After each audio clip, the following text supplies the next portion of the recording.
fighting spat with Pakistan. Overnight, Pakistan launched retaliatory strikes on targets in southeastern Iran, just across their shared border. Pakistan claims it took out a number of militants, but Iran says mostly women and children were killed. This is coming just a day after Iran said it fired missiles and drones at militant strongholds inside Pakistan. Local officials say 2 children were killed there. CNN's Ivan Watson is following all of these details for us. Ivan, these really are, and this is an extraordinary moment with Pakistan and Iran launching strikes against each other. What does it mean for the region? Well, I think it just underscores, Sarah, how volatile the Middle East and Central Asia are right now, because even 48 hours ago, you couldn't have imagined these 2 neighbors getting into this tit-for-tat, deadly cross-border missile strike situation, because the Prime Minister of Pakistan was meeting with the Foreign Minister of Iran in Davos on Tuesday.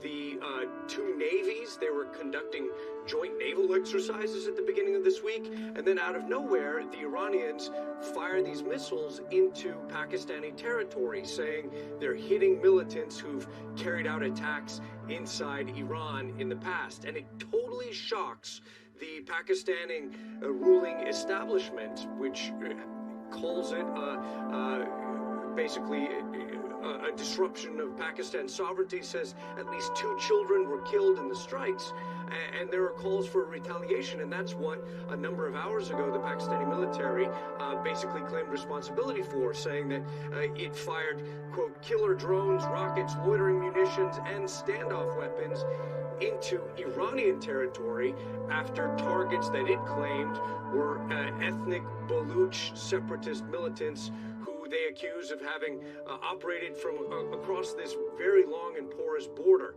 So it's a messy situation.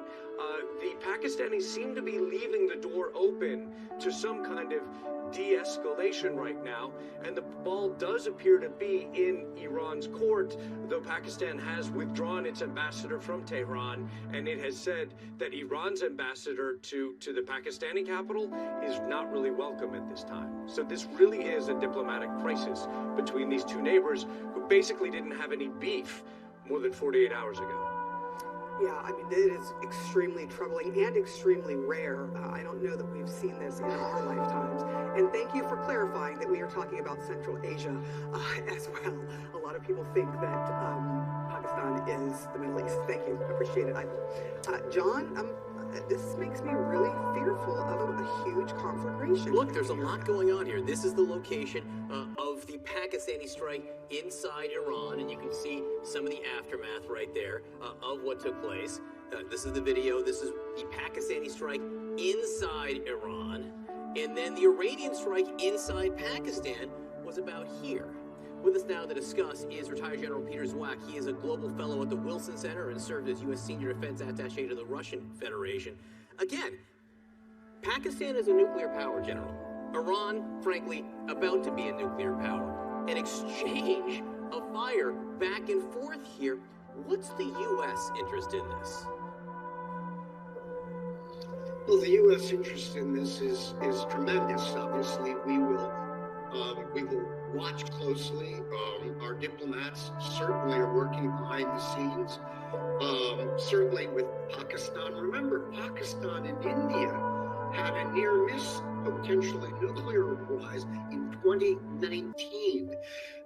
But when you look, John, at the whole aggregate of the Middle East and now Central Asia, from the Mediterranean all the way to Iran, Pakistan, Baluchistan, almost the Afghan border, and then strikes and hits in Beirut and in Damascus, in Kerman, in Iran, near the Pakistani border, and now you have Pakistan and Iran. Yeah, this is really, really dangerous. Not to mention Yemen and the ongoing horror in Gaza. Well, you talked about Yemen. Let's take a look at what the U.S. continues to do. The U.S. continues to try to strike Houthi targets inside Yemen. These are just some of the locations that have been hit. 4 rounds of attacks now. The U.S. continues to say it doesn't seek a wider conflict, but 4 rounds of attacks, General, isn't it already a wider conflict? It already is a wider, if you will, but round of conflict. But we can see that the U.S. and the allied targeteers assisting them have been careful and measured in what they hit. They're still going in after installations. They're going after the anti-ship missile launching sites and drone locations. So it's been measured in that way. Yet the Houthis go out. They've hit a couple of container ships recently, including a U.S. flagged one. And I worry that you have a lot of stuff flying there. Something eventually hits. And what happens when one of those missiles hits a U.S. or coalition ship or entity or base, and people are killed in this level of tension all around that I've described in the whole Middle East and it's now Central Asia? It sounds like you're saying the U.S. attacks so far have not been much of a deterrent on the Houthis. It seems, well, the Houthis are hard, they're stubborn. They went through a tough war with the Saudis and UAE just 10 years ago and fought them all to a standstill. And they're not going to relent. And it looks like they're getting encouragement from their partners. Iran could tell them to stop, and while the Houthis have their own mind, they probably would slow down. But they're not getting that guidance from Iran and other nations, bigger nations. Why doesn't Russia put pressure on Iran to put pressure on the Houthis to knock it off if they really, really believe there should be peace in the region? No, this is hard. Yeah, it is. One possible reason for that is conflict in this region right here takes eyes off of what is happening in Ukraine up there, and Russia might be benefiting from all of this. General Peter Zwack, thank you so much for being with us. Hello and welcome guys, my another video. তো আমি যে টপিকটা নিয়ে আজকে আপনাদের সাথে share করব সেটা হচ্ছে ফ্রিল্যান্সিং বিষয়ক একটা ভিডিও। এটা হচ্ছে ফ্রিল্যান্সিং একটা বিষয়ক একটা ভিডিও। আমি যদিও একটু বাইরে আছি, আজকে একটা মাঠের ভেতরে আছি। সো ফ্রিল্যান্সিং যারা করতে চান, ফ্রিল্যান্সিং সেক্টরের অনেক ওয়ে আছে যেগুলোর মাধ্যমে আপনারা ভালো একটা আর্নিং জেনারেট করতে পারেন। সো সেক্ষেত্রে আপনাকে অবশ্যই অনেক স্ট্রাগল করতে হবে, সে বিষয়গুলো বুঝতে হবে। আর বিশেষ করে ফোনের মাধ্যমে ফ্রিল্যান্সিং করা কোনোভাবেই পসিবল না। ফ্রিল্যান্সিং করতে হলে অবশ্যই একটা ল্যাপটপ অথবা কম্পিউটারের প্রয়োজন হয়। এবং যারা হলো বিভিন্ন ওয়েতে ইউটিউবের মাধ্যমে এবং বিভিন্ন ওয়েতে ফ্রিল্যান্সিং বিষয়ে অনেক ভিডিও বানায়, এগুলো আসলে ফেক। তারা আসলে ভিউজের জন্য এই কাজটা করে। সো আমার ভিডিওটা ভালো লাগলে অবশ্যই শেয়ার করবেন, লাইক করবেন, কমেন্ট করবেন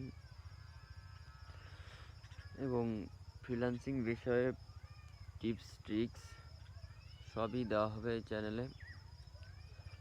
সো আপনারা চ্যানেলটাকে ফলো করবেন, তাহলে ফ্রিল্যান্সিং বিষয়ে সব হলো ক্যাটাগরি সম্পর্কে জানতে পারবেন এবং ফুল টাইম সাপোর্ট পাবেন। তো ফ্রিল্যান্সিং শুরু করার প্রথম ওয়েটা হতে পারে আপনার হলো আপনি ডিজিটাল মার্কেটিং দিয়ে শুরু করতে পারেন। কারণ ডিজিটাল মার্কেটিং করলে আপনি হলো মানে ফ্রিল্যান্সিং বিষয়ের সব বিষয়ের উপর একটা ধারণা নিতে পারবেন। ফেসবুক, ইউটিউব, আদার্স সাইটগুলো সম্পর্কে ডিজিটাল মার্কেটিং থেকে আপনি ধারণা নিতে পারবেন। আপনি ইউটিউব প্ল্যাটফর্মে কাজ করতে পারেন এবং ইউটিউবের যে ক্যাটাগরিগুলো আছে, ইউটিউব চ্যানেল একটা চ্যানেল গ্রো করতে হলে কী করা লাগে এবং চ্যানেলের হলো মনিটাইজ কীভাবে আনবেন, বেশি ভিউ কীভাবে পাবেন, এগুলো সম্পর্কে অবশ্যই আপনাকে জানতে হবে এবং বুঝতে হবে। না বুঝলে কিছুই করতে পারবেন না। সো এই বিষয়গুলো মোস্ট ইম্পর্টেন্ট যে আপনাকে অবশ্যই অনেক স্ট্রাগল করতে হবে এবং একজন কন্টেন্ট ক্রিয়েটর হতে হলে অবশ্যই সেটার প্রতি একটা ধারণা নিতে হবে আপনাকে। সো আমি অবশ্য আজকে একটু বাইরে আছি, একটা মাঠের ভেতরে আছি এলাকারই। সো আজকে এই পর্যন্তই, নেক্সটে কোনো ভিডিওতে অবশ্যই দেখা হবে। চ্যানেলটাকে সাবস্ক্রাইব করে সাথেই থাকুন। ধন্যবাদ।